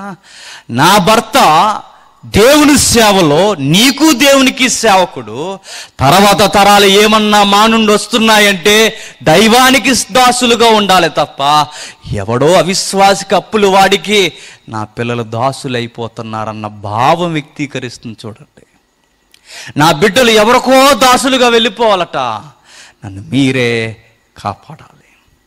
నేను ఏ దేవుణ్ణైతే నమ్ముకుని వచ్చానో ఆ దేవుడే నన్ను కాపాడాలని అడిగింది. అప్పుడు సీనియర్ ఎలా స్పందిస్తున్నాడు చూడండి. ఎలీషా, నా వలన నీకేమి కావాలను, నీ ఇంటిలో ఏమి ఉన్నదో అది నాకు తెలియచెప్పమనెను. అందుకామె, నీ దాసురాలైన నా ఇంటిలో నూనె కుండ ఒక్కటి ఉన్నది. ఎప్పుడు గుర్తుపెట్టుకోండి, సీనియర్స్ ఎప్పుడు సంఘంలో జూనియర్స్ని ఎప్పుడు ఈ క్వశ్చన్ అడగలట, మా వల్ల మీకు ఏ హెల్ప్ కావాలో చెప్పండి, మేము చేస్తాం అన్నారట. నిజానికి మనం అక్కడ ఉంటే సీనియర్లుగా ఏమంటాం తెలుసా? మీ ఆయన చచ్చిపోయాడా, ఏ పాపం చేశాడో, సేవలు ఉండగా చనిపోవడం ఏంటమ్మా అయినా కానీ, చూడు రెఫరెన్స్ ప్రకారం మీ ఆయన తప్పు చేసిన రెఫరెన్స్లు తీసి పెద్ద డిబేట్ చేసేద్దాం ఆవిడతో. మనం లోపాలు ఎత్తి చూపించేస్తాం. కానీ గొప్ప దైవజనుడు చూడండి, అంతమంది శిష్యులు ఆయన దగ్గర ట్రైనింగ్లు ఉంటే, ఎవరో ఒక శిష్యుడు చనిపోతే చిన్న కుటుంబం వచ్చి ఆయనకి రిక్వెస్ట్ పెడుతుంటే ఆయన ఎంత సీరియస్గా యాక్షన్ తీసుకుంటున్నాడు చూడండి. ఎంత సీరియస్గా అంటే, అమ్మా తల్లి, మీ బాధను నేను అర్థం చేసుకోగలను, చెప్పండి, నా వలన మీకు ఏం కావాలో అదంతా నేను చేస్తాను, నా వల్ల నీకేం కావాలో చెప్పు. ఎంత గొప్ప మనసు చూడండి. మినిస్టర్ ఒక సీక్రెట్ ఏంటయ్యా అంటే, ఎదుటి వారిని మనం బాగా అర్థం చేసుకోవాలట. నేను బాగున్నానంటే కారణం ఏంటంటే నేను సుఖపడిపోవడానికి కాదు, బాలేని వారికి నేను సహాయం చేస్తానని, నన్ను ఈ పొజిషన్లో పెట్టానని బాగున్నవాడు అర్థం చేసుకోవాలట. కానీ మనం ఏం చేస్తాం? మనం ఇంకా ఎలా సుఖపడిపోవాలో ఆలోచించుకుంటాం. ఆయన చూస్తే మనకు అర్థమవుతుంది చూడండి. నా వల్ల నీకేం కావాలి, నేను ఖచ్చితంగా నీకు హెల్ప్ చేస్తాను తల్లి అన్నాడు. ఆ వాల్యూ మరలా ఎక్కడ కనబడుతుందో తెలుసా? ఆ విలువ ఎక్కడ కనబడుతుందంటే మరలా క్రొత్త నిబంధన సంఘంలో కనబడుతుంది చూడండి. వేల మంది సంఘంతో రిబ్బన్ కటింగ్ జరిగింది ఆ రోజు పెంతెకొస్తులో. 3,000 మంది, అప్పటికి 120 చిల్లరే, వారు వీరు కలిపితే వేల మంది సంఘం. ఆ సంఘంలో ఉన్న ఆ విలువలు మరలా పూర్వం ఎలీసాలో కనబడుతున్నాయి చూడండి. ఈ మధ్యకాలంలో ఒక షో వస్తుంది, ఆ షో పెద్ద రాజకీయ మన తెలుగు బుల్లి తెరల మీద. అది ఫారెన్ షో, కాకపోతే మన తెలుగులో కాపీ కొట్టారు. మన వారంతా ఏదో అది ఇది చూపించి బాగా దండుకుంటారులంటే. అది ఏ షో? అది ఆ బాస్ షో ఉంది కదా, అది చూడండి, అది పెద్ద రాజకీయం. అది మీరు గమనించండి, అది ఫారెన్లో జరుగుతుంది. ఫారెన్ని కాపీ చేశారు మన. ఎట్లా అంటే అది ఆ షో యొక్క ఉద్దేశం ఏంటంటే, నలుగురు కలిసిన మనుషులు ఒక్క దిక్కున ఉండలేరు, ఎందుకంటే మనిషికి అహం ఎక్కువ అని నిరూపణ చేసే ప్రోగ్రాం అది. మనుషులు నలుగురు కలిసి ఉండలేరు, అది ఫ్యామిలీ అయినా బ్యాచిలర్స్ అయినా ఎవరైనా నలుగురు కలిసి ఒక్క దిక్కున ఉండలేరు, ఎందుకంటే మనిషి అహం చావకపోతే మరొకడితో కలవలేడని నిరూపణ చేసే ప్రోగ్రాం అది. గమ్మత్తు ఏంటంటే ఎన్ని గొడవలు జరుగుతాయి అందులో, మళ్ళీ అది న్యూస్ కూడా, మళ్ళీ డైలీ హంట్ న్యూస్ కూడా. అయితే మనకు కనిపించేది మీరు గమనించండి, ఇద్దరు ఫ్రెండ్స్ ఎవరైనా ఉన్నారనుకోండి, క్లోజ్ సర్కిల్, క్లోజ్ ఫ్రెండ్స్ అనుకోండి, కాంపిటేటివ్ ఎగ్జామ్స్కి వెళ్తారు ఒక రూమ్లో చదువుకోవడానికి. కరెక్ట్గా 1 month కూడా కాకుండా చెరుకు రూమ్ తీసుకుంటారు. ఎందుకు? మనిషికి స్వతహాగా ఒకడితో కలిసి ఉండడం చాలా కష్టం. కొత్తగా పెళ్ళయిందండి, అప్పుడే గొడవలు వచ్చేయండి. ఎందుకు వచ్చేస్తే మనిషి ఉండలేరు. ఆ కాపురాలు ఎందుకు కలవలేక చూడండి. ఇప్పుడు మరి మా అమ్మ నాన్న బాగా ఏం లేరు, ఎవరు ఉండరు, కాలం కొట్టుకుని ఆ గొడవలు అలవాటు అయిపోయి ఇంకా అలాగ అలవాటు అయిపోయి రన్ అయిపోయారు అనమాట. అంతేం లేదు, ఎవరిదైనా చూడండి అంతే. వాళ్ళకి అలవాటు అయిపోయి ఇంకా ఎన్నాళ్ళు దెబ్బలాడుకుంటాం, పిల్లలు పుట్టేసరి కానీ ఇంకా మానేసుకున్నారు అనమాట. అప్పుడప్పుడు లేస్తుంటాయి వాళ్ళకి, ఆత్మలు లెగుస్తుంటాయి అన్నమాట. అలాగే ఈ ప్రోగ్రాం యొక్క డిజైన్ ఏంటంటే, మనుషులు కలిసి ఉండలేరు. అరే నలుగురు కలిసి ఉండలేరా? ఒక కుటుంబం కలిసి ఉండలేదు. అవును, ఒక కుటుంబం కలిసి ఉండలేదు. నలుగురు ఉంటారు, 2 పొయ్యిలు పెట్టుకుని సెపరేట్గా వండుకుంటారు.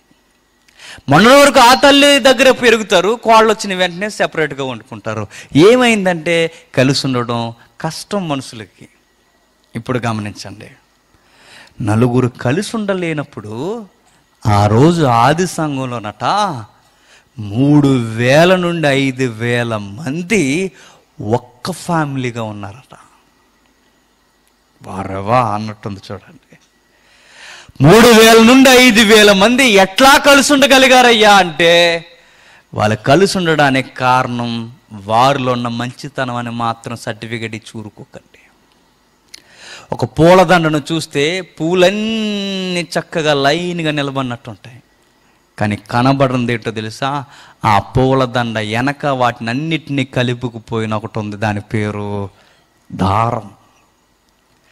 పూలదండన్నిటినీ కలిపిన దారం ఎట్లా అయితే కనబడదో, ఆ రోజు 1000 మంది సంఘాన్ని అలా కలిపి ఏక మనుషులుగా పట్టుకున్నది ఏంటయ్యా అంటే ఏంటో తెలుసా? క్రీస్తును గూర్చిన భావజాలం. అంటే ఓ కుటుంబంలో ఐక్యత రావాలన్నా, సంఘంలో ఐక్యత రావాలన్నా, ఎక్కడ ఐక్యత ప్రేమను రాగాలు ఉండాలన్నా అక్కడ ఎక్కువగా ఉండాల్సింది ఏంటయ్యా అంటే పునరుద్ధానుడైన క్రీస్తును గూర్చిన ప్రస్తావం ఎక్కువ ఉండాలట. 1000 మంది ఎలా కలుసున్నారయ్యా అంటే ఎంత చక్కగా బైబిల్లో వర్ణింపబడిందో చూడండి. 4వ అధ్యాయం అపోస్తుల కార్యములు త్వరగా ముగించుకుందాం. 33వ వచనం నుండి, ఇదియు కాక అపోస్తులు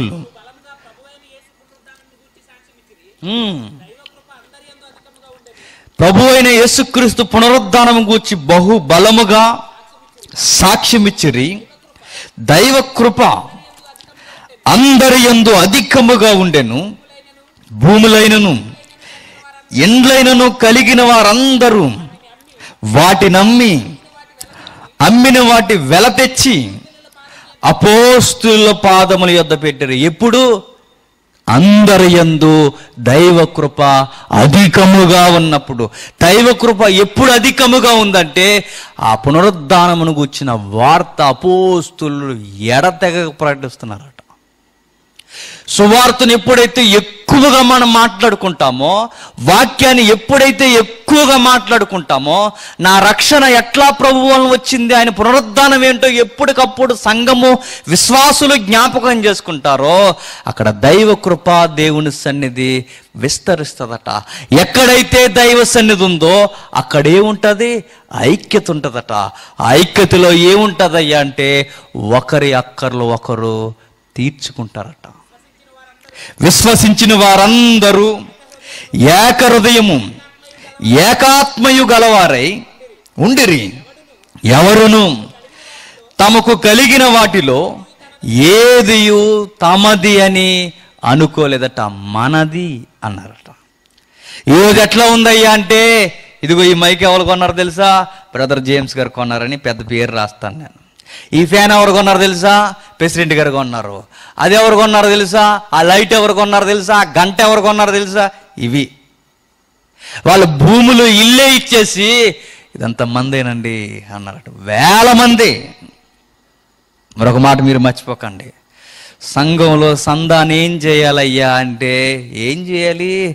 వారి వారి అక్కర్లు తీర్చాలట. నాయకుడిగా నువ్వు పావలా తీసుకుంటే మిగిలిన డబ్బులు వాళ్ళకి ఖర్చు పెట్టు, లేదా వారికి పావలా ఖర్చు పెట్టి నువ్వు ముప్పావలా తినే పోని పర్వాలేదు. ఈరోజు పావలా కాదు కదా, పైసా కూడా దొరకనివ్వట్లేదు. సంఘంలో సందా దేనికయ్యా అంటే, మీరు నన్ను తిట్టుకున్నా తిట్టుకోకపోయినా నేను నేరుగా బైబిల్ని బట్టి చెప్పేది, సంఘంలో ప్రతి ఒక్కరి అక్కర తీర్చడానికే. అడగాలి మీరు, ఏమవుతుంది, ఏం జరుగుతుంది? ఒక పెద్దమ్మకు బాగోదు. సంఘం అంటే దేనికి? సంఘ నాయకులు గుర్తించాలి, అడగాలి. ఏం మా తల్లి ఈ మధ్య ఇలా ఉంటున్నావి తల్లి? ఆ తల్లి చెప్పలేదు బాధలు. కుటుంబంలో సంఘం అంతా ఎప్పుడైతే ఉందో, మన కుటుంబంలో మన తల్లికి మన సహోదరుడికి బాగోపోతే మనం ఎంత సీరియస్గా తీసుకుంటామో సంఘం కూడా అంత సీరియస్గా యాక్షన్ తీసుకోవాలట. సందాంతగా ఉపయోగించాలట. కానీ కొన్ని సంఘాలు ఏం చేస్తున్నాయి తెలుసా? సందాన్ని వడ్డీకి ఇచ్చేస్తున్నాయట. ఈ మధ్య వినికిడి గొడవ లేకుండా పోయింది. కొన్ని సంఘాలు ఏం చేస్తున్నాయి తెలుసా? శనివారం భోజనాలు ఎట్టేసుకుంటున్నాయట. కొన్ని సంఘాలు ఏం చేస్తున్నాయి తెలుసా? సంవత్సరం అంతా పోగేసుకుని 30% బడాఖాన్ అని పేరెట్టుకుని తినేస్తున్నారట. సందాంతకు కాదు, గుర్తుపెట్టుకోండి. నడిపిస్తున్నవాడు నువ్వు తీసుకో కాదంట్లా. ఒక 5 రూపాయల్లో నువ్వు 4 రూపాయలు తీసుకోపో, 4.5 తీసేసుకో, లేదా పావల వారికి పెట్టు. కనీసం ఎన్నో ప్రాబ్లమ్స్ ఉంటాయి. సంఘం అంటే ఏంటంటే సొసైటీలో వారికి పీస్ దొరకలేదు కనుకే సంఘంలో అయినా దొరుకుద్ది అనుకున్నారు. కుటుంబాల్లో వాళ్ళకి ఆదరణ దొరకలేదు కనుకే దేవుని కుటుంబంలో ఆదరణ దొరుకుతుందని వచ్చారు. ఎక్కడ కూడా ఈ రాజకీయాలతో చచ్చిపోతే దీన్ని సంఘం అనాలా, సంతానాలా? చెప్పండి. సంఘం అంటే ఏంటి? మన కుటుంబం కన్నా గొప్పది. మన కుటుంబమైనా పరలోకం రాదేమో కానీ సంఘంలో మన పక్కన కూర్చున్న వారు ఒక్కరైనా రోజు ఆ పక్కన కనబడతారు మనం పరలోకం పోతే. అంత గొప్పదే సంఘం. అలా స్పందించాలంట సంఘం. మినిస్ట్రీలో ఏంటయ్యా సీక్రెట్స్ అంటే, ఇదిగో మరొక సీక్రెట్ ఏంటంటే, నువ్వు సీనియర్ అయితే నీ కింద ఉన్నవారు ఎవరైనా నలిగిపోతే వారి ప్రాబ్లమ్స్ నువ్వు అర్థం చేసుకోవాలి. దానికి ఎవరయ్యా నిలువెత్తి సాక్ష్యం అంటే పూర్వం ఎలీసా కనబడుతున్నారు. చూడండి, పౌలు గారు అటు తిరిగేవాడు, ఇటు తిరిగేవాడు, ఇటు తిరిగేవాడు. ఆయనకి ఏమైనా అవసరాలు ఉంటే ఆయన పార్ట్ టైం జాబ్ చేసుకునేవాడట, బరకలు కుట్టుకుని. వాళ్ళ దగ్గర వీళ్ళ దగ్గర సందా దండి ఆయన ఏం చేసేవాడయ్యా అంటే, ఇదిగో ఆయా సంఘాల్లో, యెరూషలేము సంఘాల్లో పేదవారు ఉన్నారు కదా, వాళ్ళ అక్కర్లు తీరుద్దామని ఆ సందా బట్టుకెళ్ళి ఇచ్చేవారట. ఈరోజు ఏమవుతుంది చెప్పండి? నన్ను అడిగితే గవర్నమెంట్ ఎంప్లాయ్ కన్నా ఎక్కువ సంపాదిస్తున్నాం కదా. ఈరోజు తప్పు చేస్తున్నాం మనం ఒకరోజు దేవుని ఎదుట సిగ్గుతో నిలబడాలన్న సంగతి మర్చిపోతున్నాం. ఈరోజు సీనియర్ విశ్వాసులుగా మీరు గుర్తుపడి, నేను సేవకులను అంటలా, మీరు సీనియర్స్ అయితే జూనియర్స్ ఎవరైనా నీ పక్కన ప్రాబ్లమ్స్లో ఉంటే ఖచ్చితంగా మీరు పట్టించుకోవాలి. ఒకరోజు అడుగుతాడు, నీ పక్కన ఒకరోజు నేను ఆకలితో కూర్చున్నాను, నన్ను చూసావా అని అడుగుతాడు. ఒకరోజు నా ఇంట్లో బాధలతో నేను కూర్చున్నాను, వ్యాధితో నలిగిపోయాను, నేను వ్యాధిలో ఉన్నప్పుడు నన్ను చూసావా అని అడుగుతాడు. నువ్వెప్పుడున్నా ప్రభు అంటామా నా అమాయకంగా పిచ్చోడా, నీ పక్కన ఆ రోజు కూర్చున్న సహోదరుల్లో నా భావజాలం ఉందని గుర్తించలేకపోయావరా అని. ఆ రోజు సేవకులను అడుగుతాడు, నిన్ను అడుగుతాడు, నన్ను అడుగుతాడు, అందరినీ అడుగుతాడు. ఇదే మినిస్ట్రీ అంటే. పౌలు గారి సేవలో మినిస్ట్రీకి సీక్రెట్ ఏంటయ్యా అంటే ఇన్ని విలువలతో ఆయన సంఘాలు కట్టుకుంటూ పోయాడట. ఆయన మైళ్ళు మైళ్ళు మైళ్ళు నడుచుకుంటూ. ఆ తల్లి అంటుంది, మీరేనండి మా ప్రాబ్లం తీర్చాల్సింది. ఎలీసా గారు అంటారు, మా వలన అపోస్తులు ఎలా అయితే అన్నారో ఎలీసా అంటున్నాడు, నా వలన ఏం కావాలి తల్లి నీకు అన్నాడు. తెచ్చారు. నీ దగ్గర ఏముందమ్మా అని అడిగాడు. ఏముంది? సహజంగా ఇంట్లో ఏముంటాయి? ఈ రోజు ఇంట్లో అయినా ఆ రోజు ఇంట్లో అయినా ఏముంటాయి చెప్పండి? ఫర్నిచర్ ఉండాలి కదా. కానీ ఇల్లంతా చెక్ చేసిందట. ఆ ఇంట్లో ఒక్క నూనె పాత్ర తప్ప ఇంకేమీ లేవట. ఏ అని అడిగితే నాకు తెలిసి ఆ అప్పుల బాధకి ఇంట్లో ఉన్నవన్నీ అమ్మేశారు. అంటే వాళ్ళు ఎంత అప్పుల్లో కూరుకుపోయారో చూడండి. ఆ ఇంట్లో ఒక నూనె పాత్ర తప్ప ఇంకేమీ లేదట. ఏమైనా నిత్యావసరాలకు కూడా లేదా నిత్యం ఉపయోగించుకునే వస్తువులు కూడా ఏమీ లేవంటే ఏమీ లేవు. ఏమైంది? అమ్మేశారు. అంత బాధల్లో ఉన్నారు. అంత బాధల్లో ఆవిడ మనుషుల వైపు చూడలేదట, దైవజనుడి వైపు, ఆ దైవజనుడు నడిపిస్తున్న ఆ దేవుని వైపు చూసిందట. అప్పుడు అడిగాడు, ఏముందమ్మా మీ ఇంట్లో అంటే, ఏముంది? ఒక్క పాత్ర ఉందయ్యా. ఆ పాత్ర ఎందుకుంది? అది ఎవరో కొనరాను కాదు, అమ్మితే ఒక అనా పైసలు వస్తాయి. ఆ పాత్ర ఎందుకుందయ్యా అంటే, ఇశ్రాయేలు కుటుంబాలు భయభక్తులు కలిగిన వారు ఆ పాత్ర అమ్మరు. ఆ పాత్రే ఆ జీవితాన్ని వెలిగించింది. ఈరోజు సంఘాలు ఎలగడానికి, ఆరిపోవడానికి కారణాలు ఏంటో ఆ రోజు ఒక ఛాయారూపంగా ఆ కుటుంబం కనబడుతుంది చూడండి. మరలా ఆ కుటుంబం వెలగడానికి కారణం ఏంటయ్యా అంటే ఆ నూనె పాత్ర. ఏమిటి ఆ నూనె పాత్ర? చూసి ముగించుకుందాం. నిర్గమాకాండం 27వ అధ్యాయం. నిర్గమాకాండం 27వ అధ్యాయం 20వ వచనం నుండి, మరియు దీపము నిత్యము వెలుగుచున్నట్లు ప్రదీపమునకు దంచి తీసిన అచ్చము ఒలీవల నూనె తేవలెను. ఇశ్రాయేలుకు ఆజ్ఞాపించుము, సాక్ష్యపు మందసం ఎదుటనున్న తెరకు వెలుపల ప్రత్యక్షపు గుడారములో అహరోనును అతని కుమారులను సాయంకాలం మొదలుకొని ఉదయం వరకు యెహోవా సన్నిధిని దాన్ని సవరింపవలెను అని ఇశ్రాయేలీయులకు వారి తరతరముల వరకు నిత్యమైన కట్టడ. ఏం చెప్పాడు? దేవుని సన్నిధిలో దీపం ఎప్పుడూ వెలుగుతూ ఉండాలి అంటే ఇశ్రాయేలు ప్రతి కుటుంబీకులు చేయవలసిన పని, అందరూ వారి వారి కుటుంబాల్లో నుండి నూనె తెస్తూనే ఉండాలి. అంటే ప్రతి ఒక్కరి దగ్గర ఒక నూనె పాత్ర ఉండాలి. ఆ నూనె పాత్ర దేవుని సన్నిధికి నడిపింపుకు గుర్తు. ఆ నూనె పాత్ర దేనికి గుర్తయ్యా అంటే ప్రభు అయిన యేసుక్రీస్తు వారి క్రొత్త నిబంధనలో ఒక ఉదాహరణ చెప్తారు, మీకు గుర్తుందో లేదో. బుద్ధి గల కన్యలు, బుద్ధి లేని కన్యలు. బుద్ధి గల కన్యలకి బుద్ధి లేని కన్యలకి తేడా ఏంటయ్యా అంటే, ఈ 5 నిద్రపోయారా, 5 నిద్రపోలేదు కనుక నిద్రపోయిన వారు 5, బుద్ధి లేని వారు, మెలకుగొన్నవారు 5, బుద్ధి కలిగిన వారా లేదు బైబిల్లో. 10 మంది నిద్రపోయారు. వీళ్ళ దగ్గర గుర్తుపెట్టుకుని వీళ్ళ దివిటీలు వెలుగుతున్నాయి. ఈ 5 దివిటీలు ఎలగట్లేదు కనుక వీళ్ళకి బుద్ధి లేనివారు ఎలగలేనివారు అనలేదు. 5 దివిటీలు వెలుగుతున్నాయి. పెండ్లి కుమారుని స్వరం వినే సమయానికి అందరూ మెలకు రాలేదు, 5 మెలకు వచ్చింది, 5 మెలకు రాలేదు అనుకోకండి, 10 మంది స్వరం విన్నారట.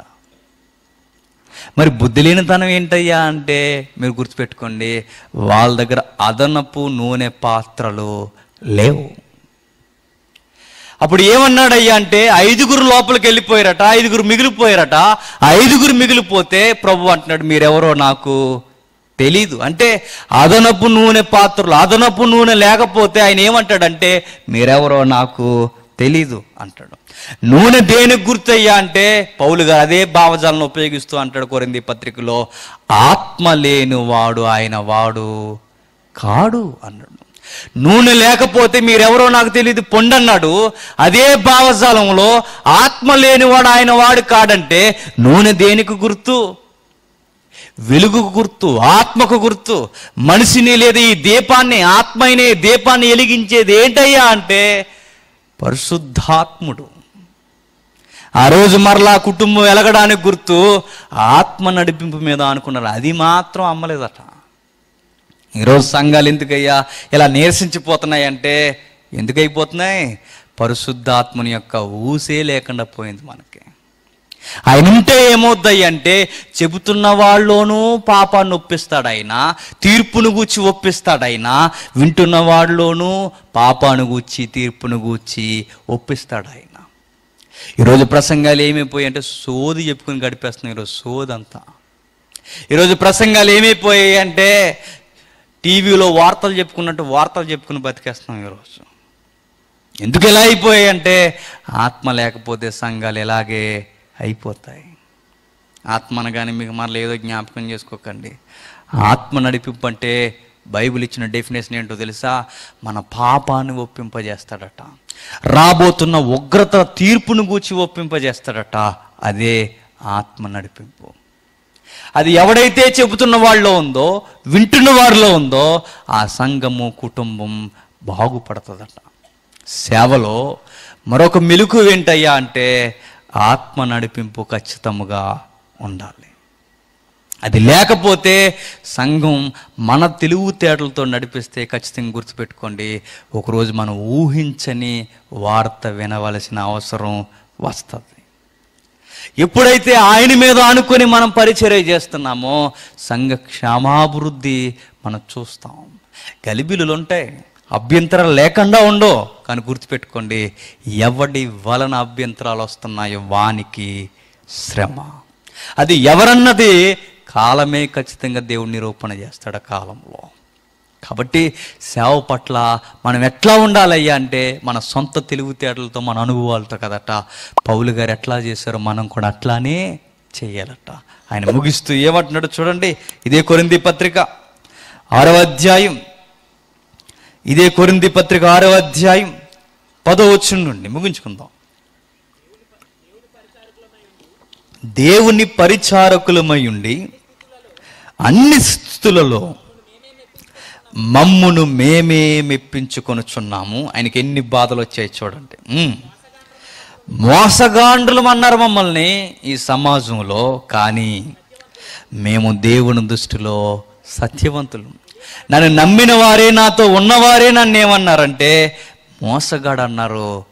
చివరికి నాకు తెలిసి ఆయనకి సహోదరులుగా ఉన్నవారు కూడా ఆయన ఏమన్నారు?